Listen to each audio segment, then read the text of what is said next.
fracaso en el éxito de X tipo de producto. Si hablamos de general, va a ser demasiado grande.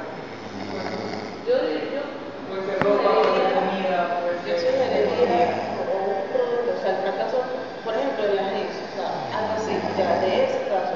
También puede ser el fracaso de la presentación de no, es que si lo hacemos de gen solamente, tendríamos que... Arrojando, pero por ejemplo, o sea, de un caso. Puede ser de fracaso.